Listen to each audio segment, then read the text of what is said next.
Assalamualaikum warahmatullahi wabarakatuh. Alhamdulillah wa syukurillah ala nikmatillah. Asyhadu an la ilaha illallah wa asyhadu anna Muhammadar Rasulullah. Allahumma shalli ala sayyidina Muhammad wa ala alihi sayyidina Muhammad. Puji syukur kepada Allah Subhanahu wa taala kita sampaikan serta selawat kepada baginda Rasulullah sallallahu alaihi wasallam. Baiklah anak-anak sekalian, kita langsung saja ke review penilaian akhir semester 1, yang mana perlu saya ingatkan kembali bahwa untuk ujian kita nanti ada 3 bab, yakni bab 4, 5, dan 6. Kita lihat dulu bab pertama, berbicara tentang demokrasi. Apa itu demokrasi? Secara umum berasal dari kata demos dan kratos yang berarti kekuasaan di tangan rakyat. Demokrasi ditinjau dari dua segi, yakni dari sisi politik dan sisi hak azazi manusia. Pertanyaan berikutnya, jelaskanlah pengertian syura menurut Islam. Syura itu adalah secara umum ataupun secara bahasa dapat diartikan dengan menyebutkan ataupun memaparkan sesuatu ataupun mengambil sesuatu. Yang dalam konsepnya disebut proses mengemukakan pendapat untuk mendapatkan solusi. Pertanyaan berikutnya, jelaskanlah titik temu antara demokrasi dan syura menurut Islam.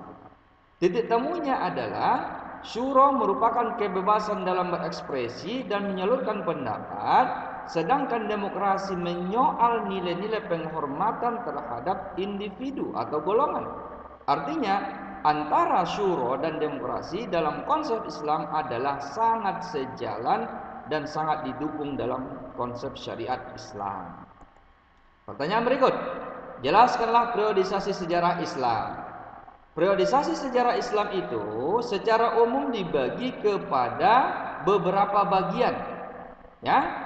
Pendapat beberapa ulama ada yang mengatakan bahwa Islam, seperti Abul A'la Al-Maududi mengatakan, Islam tidak mengenal demokrasi karena menurutnya demokrasi itu adalah buatan orang-orang misionaris yang bertentangan dengan agama. Kemudian yang kedua, Muhammad Iqbal mengatakan demokrasi modern sekarang ini telah kehilangan sisi spiritualnya. Pendapat yang ketiga, Muhammad Imarah mengatakan bahwa tidak menolak secara mutlak demokrasi. Yang keempat, Yusuf Al-Qaradawi mengatakan demokrasi sejalan dengan Islam.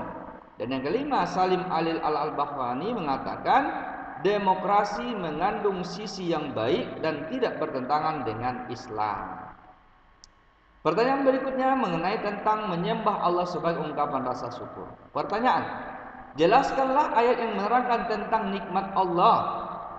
Itu terdapat di dalam surah Ibrahim ayat ke-34 yang intinya adalah manusia tidak ada yang terlahir manusia tidak akan mampu memberikan dan menghitung nikmat-nikmat yang telah Allah berikan kepadanya.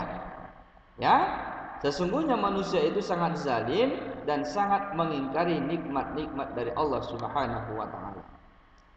Selanjutnya, jelaskanlah contoh kenikmatan yang diberikan oleh Allah Subhanahu wa taala.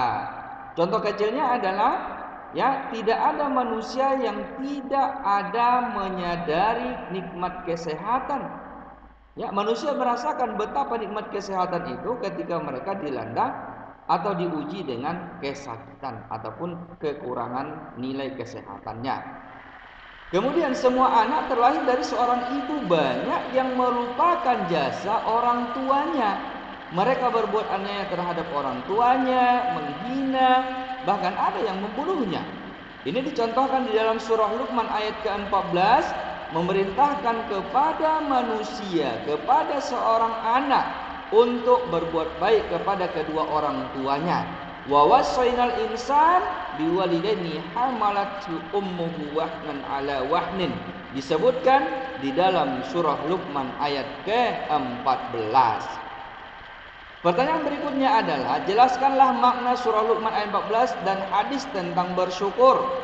Dalil tentang beribadah dan bersyukur ini yang pertama dijelaskan di dalam perintah bagaimana berbuat baik kepada kedua orang tua. Ibunya telah mengandung, telah menyapi, melahirkan dan membesarkannya. Maka kata Allah, anishkurli wali walidayka ilail masir.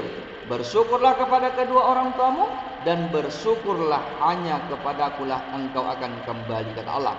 Kemudian yang kedua, dalam hadis Rasulullah SAW ditanya oleh sahabat, ya Rasulullah, kepada siapakah saya hendak berbakti, paling berbakti dalam hidup ini? Apa kata ya Rasulullah? Ibumu. Ditanya lagi, siapa lagi ya Rasulullah? Ibumu. Ditanya lagi yang ketiga oleh sahabat, ibumu, kata Rasulullah. Lalu yang keempat Rasul menjawab adalah kepada bapakmu. Artinya adalah surah Luqman ayat ke-14, dan hadis ini menjelaskan tentang kemuliaan orang tua. Selanjutnya jelaskanlah inti surah Luqman ayat 14. Intinya adalah yang pertama mengingatkan kita agar berbakti kepada kedua orang tua. Ya, kemudian yang kedua berterima kasih dengan apa yang sudah dilakukan orang tua, ya, dengan berbakti dan menghormati mereka serta bersyukur kepada Allah Subhanahu wa taala. Kemudian pertanyaannya, jelaskanlah pengertian syukur dan ibadah. Syukur dan ibadah artinya tadi ungkapan terima kasih kepada pihak yang telah berjasa kepada kita baik secara moral maupun material. Ya, bagaimana konsepnya? Dengan cara mendekatkan diri kepada Allah dengan melakukan segala perintahnya dan meninggalkan segala yang dilarang oleh Allah Subhanahu wa taala dan Rasul dan pemimpin-pemimpin di antara kita. Bab ke-6 berbicara tentang meraih kasih Allah dengan ihsan. Pertanyaannya, jelaskanlah pengertian ihsan dalam surah Al-Baqarah ayat 83.